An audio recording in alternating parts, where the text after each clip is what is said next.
क्या लग रहा है कि जो कुंभ में जो गए हैं वो विदेश से? कुंभ में जो गए हैं वो तो हमारे बहुजन जिनको पागल बना के रखा गया है। अगर ये जाना बंद कर दे तो इनका सब कल कारखाना बंद हो जाएगा। इसलिए मैंने नारा दिया है कि भारत के दो दुश्मन हैं, ब्राह्मणवाद और पूंजीवाद, और भारत इन्हीं से है बर्बाद। आचार्य धर्मकीर्ति के गुरु का नाम है ईश्वरादित्य और शंकराचार्य के गुरु का नाम है गोविंद पाद गौड़ा। तो गोविंद उधर से ले लिया गया और इधर से ईश्वर ले लिया गया, और ले करके उस समय जो बहुजनों का भारत, बुद्धमय भारत था, पूरी जनता को भ्रम में डालने लगे कि गुरु गोविंद दो खड़े हो गए। इस धरती का कोई धर्म नहीं बताता, लेकिन धर्म के जो कुछ ठेकेदार हैं वो ये ठेकेदारी करते हैं और धर्म को बदनाम करते हैं। तथागत गौतम बुद्ध ने किसी भी धर्म की आलोचना नहीं की। हम तथागत गौतम बुद्ध के रास्ते पर चलने का प्रयास मात्र कर रहे हैं।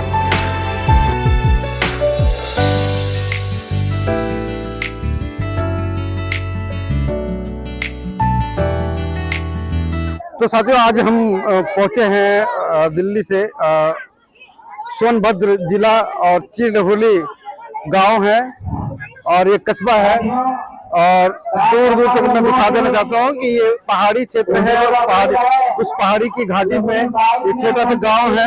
उस छोटे से गांव में आज मेले का आयोजन किया गया है, और वो जो मेला है, मैं अब दर्शकों को मैं बता देना चाहता हूँ कि कोई किसी भगवान देवी देवता का ये मेला नहीं है, क्योंकि आज शिवरात्रि भी है, जो हिंदुओं का राष्ट्रीय जो हिंदुओं का त्योहार माना जाता है शिवरात्रि, वो है। मगर ये जो मेला है, मैं वो मेला में दिखा देना चाहता हूँ। वो मेले की जो गैदरिंग है वो मैं दर्शकों को मैं इसलिए दिखा देना चाहता हूँ कि एक छोटे से कस्बे में जिस प्रकार की जो धर्म की जो जागरूकता है, जो बुद्धिज्म को लेकर के जो जागरूकता है, वो आप अनुमान लगा सकते हैं कि किस प्रकार से इस छोटे से कस्बे में ऐसे इस प्रकार से मेले के रूप में वो दिवस मनाया जाता है, जो धर्म दिवस, या हम यूं कह लें कि यहाँ पे 11 सालों से अथक प्रयासों से आज एक बुद्ध की प्रतिमा का अनावरण और जमीन का अनावरण हुआ है। उस उपलक्ष्य में, उस खुशी में ये मेला लगाया गया है। तो उस खुशी को आप इस तरीके से आप देख सकते हैं कि कैसे व्यक्त करते हैं गांव वाले, कैसे कितना जागरूक हैं ये गांव वाले कि इतना बड़ा मेले का आयोजन हो गया है। प्रहार करते हैं। आज के कार्यक्रम के बारे में क्या कहना चाहिए? आज के कार्यक्रम के विषय में सिर्फ इतना कहना है कि विषय वस्तु में साफ लिखा हुआ है, वर्तमान परिवेश में बुद्धिज्म की भूमिका, पूरे देश में हिंसा, झूठ, चोरी, व्यभिचार और नशा खोरी का बोलबाला है। तो आज तो सबसे ज्यादा बुद्धिज्म की जरूरत है। उसी के लिए आईपीसी बनी है, सीआरपीसी बनी है, या और भी हमारे कानून बने हैं, और दूसरे तरफ न्यायालय बना है। तो एक तरफ पुलिस प्रशासन, दूसरे तरफ न्यायालय, दोनों का काम है लॉ एंड ऑर्डर मेंटेन करना और इंसाफ देना। तो अगर बुद्धिज्म को फॉलो कर लिया जाए तो थाना और न्यायालय की कोई खास जरूरत नहीं पड़ेगी। इसीलिए तो बुद्धिज्म की आवश्यकता है। एक तरफ बुलडोजर मतलब फिर रहे, और एक तरफ आप न्यायालय की बात कर रहे हैं कि बंद होने चाहिए, और एक तरफ आप बुद्धिज्म की बात कर रहे हैं। तो इसीलिए तो जनमानस को जगा रहा हूँ कि मनुवाद और मानववाद के बीच चल रही जंग में किस ओर हो तुम, आदमी हो या आदम खोर हो तुम। जनता जिस दिन समझ जाएगी तो वो आदमी बनने के रास्ते पर चलेगी, और आदमी बनने का रास्ता एकमात्र भगवान बुद्ध का शील है। मतलब कि जो यूपी के जो शासक के गद्दी पे बैठे हुए, वो क्या मतलब आदम, वो पंचशील विरोधी हैं। अच्छा, पंचशील के विरोध में वो टोटल काम करते हैं, वरना इतना फ्रॉडगिरी का महोत्सव कराते कई हजार मर गए और कह रहे मात्र 20-25 मरे। तब इतना झूठा जो होगा उस पर कौन भरोसा करेगा? वो तो कहते हैं कि आप लोग पाखंड के खिलाफ इतना मतलब कब्र खोदते हैं, मगर वो लोग तो बुद्धिज्म के बारे में कुछ नहीं बोलते, अम्बेडकरवाद के बारे में कुछ नहीं बोलते। इसलिए नहीं बोलते कि उनकी हैसियत नहीं है कि अम्बेडकरवाद और बुद्धवाद के समर्थन में बोल सके। वो तो सबके सब झूठ की बुनियाद पर खड़े हैं। और ये कौन है? डीएनए बताता है, विदेशी लोग हैं। जो संयुक्त राष्ट्र संघ का चैप्टर नंबर 4 की धारा 4 कह रही है कि विदेशी भारत में तो रह सकता है या दुनिया के किसी भी देश में, लेकिन वहां का शासक वर्ग नहीं बन सकता। प्रशासक नहीं बन सकता, टॉप पर नहीं बढ़ सकता। क्या लग रहा है कि जो कुंभ में जो गए हैं वो विदेशी थे? कुंभ में जो गए हैं वो तो हमारे बहुजन, जिनको पागल बना के रखा गया है। अगर ये जाना बंद कर दे तो इनका सब कल कारखाना बंद हो जाएगा। इसलिए मैंने नारा दिया है कि भारत के दो दुश्मन हैं, ब्राह्मणवाद और पूंजीवाद, और भारत इन्हीं से है बर्बाद। करीब पहुंचते जा रहे हैं, अम्बेडकरवाद के करीब पहुंचते जा रहे हैं। जितने लोगों को आप संबोधित कर रहे हैं, जागरूक कर रहे हैं, उतने लोग मंदिरों की तरफ जा रहे हैं। हाँ, बात तो साफ है कि दुश्मन का काम हो रहा है धरातल पे। दुश्मन का काम दुश्मनी करना और दोस्त काम दोस्ती करना। हम बहुजनों से इसी बात को कह रहे थे। हमारी शिकायत इतना है कि बहुजनों में चकमेबाजी, बहानेबाजी, ड्रामेबाजी करने वाले लोगों की संख्या भरमार है।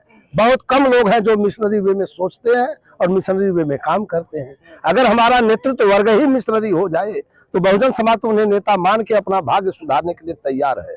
तो क्या लग रहा है कि जो समाज में जो काम कर रहे हैं वो आधे से ज्यादा ऐसे फ्रॉड है? एकदम। इसमें 99.99% नेतृत्व क्लास हमारा जो है वो ना समझ है, वो ब्राह्मणवाद पूंजीवाद का गुलाम है। कभी भी अरे मौर्य साहब, उनके पीछे गाड़ियां चलती हैं। फिर मेरी बात, अरे भाई मेरी बात सुनिए। बाबा साहब ने हमें बताया है फार्मूला कि जो तुम्हें नीच, गुलाम, लाचार बनाया है वह तुम्हारा उद्धार कभी नहीं कर सकता है। और हमें जगदेव बाबू शोषित इनकलाब के लेनिन ने कहा कि बाघ बकरी की रक्षा नहीं कर सकता, कुत्ता मांस की रखवाली नहीं कर सकता, बिल्ली दूध की रक्षा नहीं कर सकती, घोड़ा घास से दोस्ती नहीं कर सकता है। यदि यह कटु सत्य है, नग्न सत्य है, तो जो लोग इस देश में पूंजीपति, पुरोहित और सामंत वर्ग से गरीबी, भूखमरी, बेबसी, लाचारी, अत्याचार, अन्याय के खात्मे की बात सोचते हैं, वह एकदम गधे के सर पर सिर उड़ाने जैसा है। आप जिस गांव में आए हैं, इतना भव्य तरीके से मेले का आयोजन किया गया है, इस मेले के विषय में क्या कहना है? ये भव्य मेले से तो मैं सहमत हूँ, लेकिन इस मेले में हमें विचारकों की जरूरत है और उस दिशा में अगर बढ़ जाए आदमी तो बात बन जाए। जैसे अभी आप ट्रैक्टर देख रहे हैं, किसी भी व्यक्ति को जो बहुत ज्यादा कुछ नहीं जानता, इसको अगर रिंच प्लास दे दिया जाए तो इसका सब कुछ खोल के अलग अलग पार्ट फेंक देगा। और कोई एकदम पागल भी होगा तो एक जगह उठा करके गोलियां देगा, लेकिन ट्रैक्टर तो नहीं बनेगा। ट्रैक्टर अगर बनना हो तो उसके लिए इंजीनियर की जरूरत है। सारे पार्ट कहाँ कौन सा लगेगा वो लगाएगा, वही हमारा भाग विधाता होगा। इसलिए तो बाबा साहब ने मंडल आयोग के सामने कहा था कि हमें 10 डॉक्टर, 20 वकील, 30 इंजीनियर जिस समाज में मिल जाए वह समाज कभी गुलाम नहीं रह सकता। तो बहुजनों में तो लाखों डॉक्टर, लाखों इंजीनियर, लाखों अधिवक्ता है, फिर बहुजन समाज गुलाम, लाचार, हताश क्यों? ये बात गंभीर है। तो काशीराम जी ने हमने उसका फार्मूला बताया कि जिनसे संघर्ष उनसे समझौता कभी नहीं, दगाबाज समाज की दोगली नीतियों में फंसूंगा कभी नहीं। जब हमारे बहुजन समाज को अपने दोस्त और दुश्मन की पहचान होगी तब तो जंग लड़ेगा। इसे न अपने दोस्त का पता है न दुश्मन का। जबकि सच ये है कि भगवान बुद्ध की धारा को बढ़ाने के लिए बाबा साहब ने हमें वोट का अधिकार दिया और 14 अक्टूबर 56 को बौद्ध धर्म स्वीकार किया। उन्होंने रास्ता दिखाया कि वोट की ताकत से राजपाट ले लो और धर्म के रास्ते पर चल के अपना राष्ट्र ले लो। तो हमारे बहुजन समाज वोट की ताकत से न तो इस देश का राजपाट ले रहा है न भगवान बुद्ध के रास्ते पर चल करके अपना राष्ट्र ले रहा है। राष्ट्र और राज्य दोनों अलग है। राज्य की परिभाषा में है भूभाग और जनसंख्या।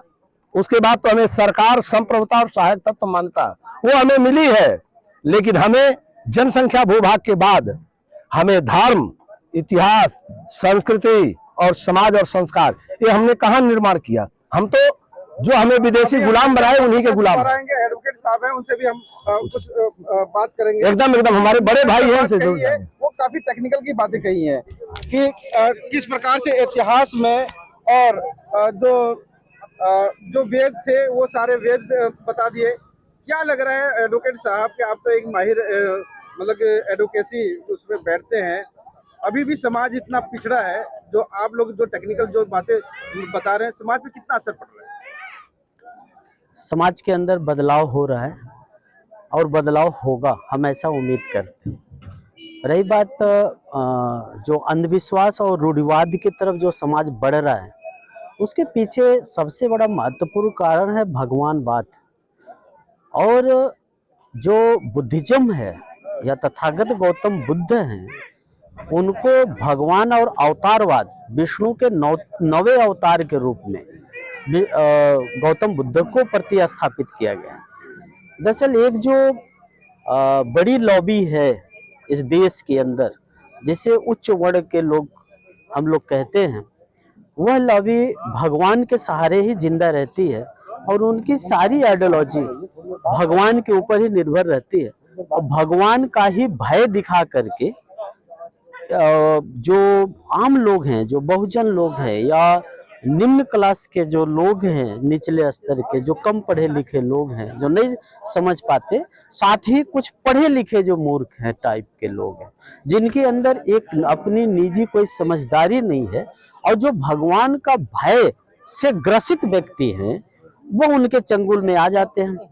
तो ये जो भगवान शब्द है और ये जो अवतारवाद है, यही इस देश को गुलाम बना करके रखा है। असली जो गुलामियत है वह ईश्वरवाद है। और तथागत गौतम बुद्ध ने इस ईश्वरवाद और पुनर्जन्म और इसके अलावा जो अन्य इनके जो कुरीतियां हैं, उनके खिलाफ आवाज उठाया था। और आज इसी विषय पर एक बड़े विस्तार चर्चा के लिए यहाँ बुद्ध विहार पर बुद्ध महोत्सव का आयोजन किया गया था, जिसमें कई जो प्रबुद्ध समाज के लोग हैं वो उन्होंने आधुनिक भारत में तथागत गौतम बुद्ध की जो भूमिका है उस पर अपना विचार रखा है और हम सभी लोग उसमें प्रतिभाग किए। फिर वही गाय गोबर गणेश पाखंड के ऊपर मैं सवाल कर रहा हूँ। दो टूक में आपको वो चीजें बतानी है, ये समाज उसी दिशा में फंस रहा है, उसको उभारने के लिए आपके पास क्या है ऐसे उपाय बताइए। जहां तक कर्मकांड और पाखंड में फंसने का सवाल है, वो भगवान बुद्ध ने जो भगवान से परिभाषा दिया है, उस परिभाषा के बाद आचार्य धर्मकीर्ति और शंकराचार्य के बीच जो संवाद हुआ है, दोनों नालंदा विश्वविद्यालय के विद्यार्थी रहे हैं, दोनों के गुरु अलग अलग हैं। आचार्य धर्मकीर्ति के गुरु का नाम है ईश्वरादित्य और शंकराचार्य के गुरु का नाम है गोविंद पाद गौड़ा। तो गोविंद उधर से ले लिया गया और इधर से ईश्वर ले लिया गया, और ले करके उस समय जो बहुजनों का भारत, बुद्धमय भारत था, पूरी जनता को भ्रम में डालने लगे कि गुरु गोविंद दो खड़े हो गए। इसी पर हमको फंसा। फिर से हमको इतिहास की सही घटनाओं की बारीकी से जानकारी देनी चाहिए और राजनीति की भाषा में कहना चाहिए तो सीधा सीधा डीएनए परीक्षण करा देना चाहिए और जाति जनगणना करा देना चाहिए। जो विदेश का है उसके वो सारे अधिकार समाप्त कर दिए जाएं जो मनुष्य बनने के रास्ते में बाधा पैदा करने वाले हैं, उनको बराबरी के दर्जे पर लाना चाहिए। भारतीय संविधान का अनुच्छेद 5 से 11 में जो भारतीयता लिखी हुई है कि प्रत्येक व्यक्ति सिर्फ भारतीय होगा। बाबा साहब ने कहा है कि हम जन्म से भारतीय हैं, मृत्यु पर्यंत भारतीय हैं और मरने के बाद भी भारतीय हैं। और जो लोग अपने को शरारती बनाए बैठे हैं, उन्हीं का सही इलाज करना, उनके खोपड़ी का इलाज करना। एडवोकेट साहब, आपसे बस आखिरी सवाल है, उसके बाद मैं विदा लूंगा और यहाँ के आयोजक है, आयोजक कमेटी से मैं बात करूंगा। एक तरफ धर्म की बात है जो कि एक तरफ आरएसएस के चुंगल में है और एक तरफ धर्म की बात है। अगर जो धर्म वाले लोग ही धर्म के ऊपर उंगली उठाने लगे तो उसके लिए भी प्रावधान है, कानूनन जुर्म है कि नहीं है, तो उसके विषय में बताइए। देखिए, अंगुली धर्म के ऊपर नहीं उठती और धर्म अंगुली उठाने के लिए नहीं बना।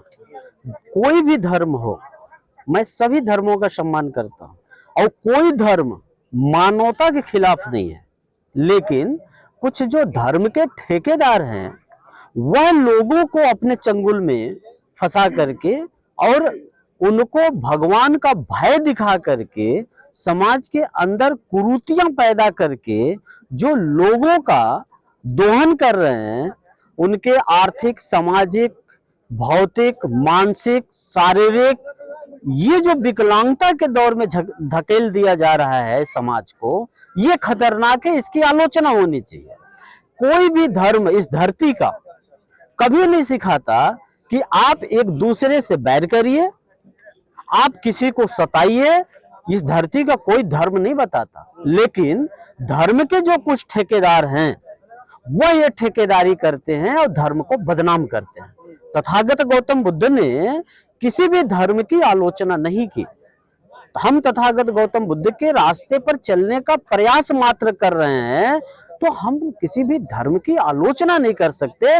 मैं इतना बता सकता हूं कि सभी धर्मों में कोई तर्क नहीं है, और तथागत गौतम बुद्ध ने जो भी बात कही है वो तर्कों के आधार पर साबित किया है। तो जो आपकी समान प्रज्ञा, जो आपका मन मस्तिष्क अगर कोई बात स्वीकार न करे तो वह कोई धर्म नहीं हो सकता। तो अगर आप यथार्थ में किसी चीज को अगर आप देख करके समझ करके संतुष्ट नहीं होते हैं तो फिर मैं समझता हूं कि धर्म के नाम पर जो बातें होंगी वो मात्र छलावा और दिखावा है। दूसरी चीज मैं बहुत साफ करना चाहूंगा कि देखिए, सियासत और धर्म का बड़ा नजदीक रिश्ता है, और धर्म के रास्ते पर और सियासत के रास्ते पर चलने के मार्ग अलग अलग हो सकते हैं, लेकिन ये दोनों की बड़ी कनेक्टिविटी है।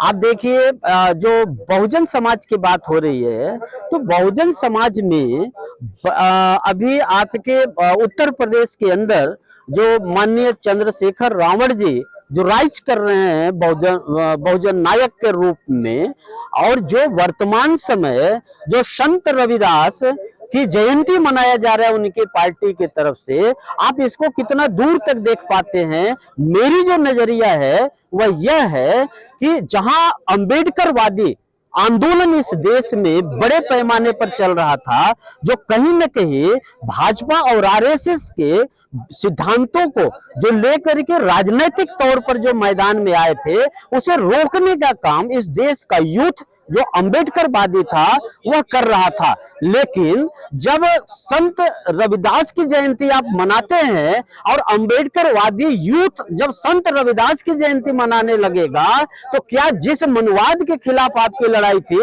आप उसी मनुवाद के गोद में जाकर के बैठ गए? तो मैं समझता हूं कि यह सत्ता के द्वारा पोषित है, और आज के तारीख में जो अंबेडकरवादी ताकतें थी जो देश के अंदर लड़ रही थी बहुजन के लिए, वो कहीं न कहीं मनुवाद के गोद में बैठ चुकी है। बहुत बहुत धन्यवाद। वीडियो कैसी लगी आप अपने कमेंट्स के माध्यम से हमें बता सकते हैं, और चैनल को लाइक, शेयर और सब्सक्राइब जरूर करें। धन्यवाद।